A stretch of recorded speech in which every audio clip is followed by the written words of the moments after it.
Presyo ng sibuyas sa ilang pamilihan sa Pangasinan lalo pang bumaba kasabay ng anihan ng mga magsasaka. Ang detalye sa report ni Russell Simorio ng GMA Regional TV 1 North Central Luzon.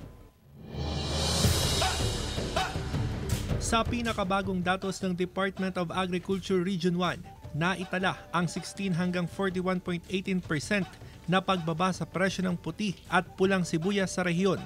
Sa Mangaldan Public Market, bagsak presyo na ang puti at pulang sibuyas. Naglalaro sa 40 hanggang 50 pesos ang presyo ng puting sibuyas mula sa dating presyo na 180 pesos kada kilo, habang nasa 70 pesos ang kada kilo ng pulang sibuyas. Sabay-sabay na ang bungabong San Jose, kaya yung sibuyas bababa pag ganun maraming ani. Gustuhin man ng ilang onion retailers na mag-imbak ng sibuyas para samantalahin ang mababang presyuhan, hindi nila magawa sa pangambang masira dahil sa umiiral na El Nino. Pag ganito, hindi kami pwedeng mag-stock. Iba yung itsura eh. Iba talaga yung papasok ng storage. Direkta na rin daw na bumibili ang buyer sa mga magsasaka dahil mas mababa ang presyo.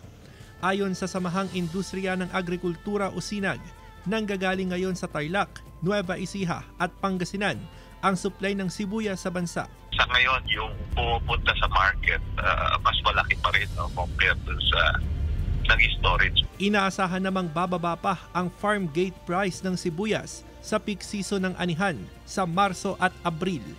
Mula sa GMA Regional TV 1 North Central Luzon, Russell Simorio nagbabalita para sa GMA Integrated News.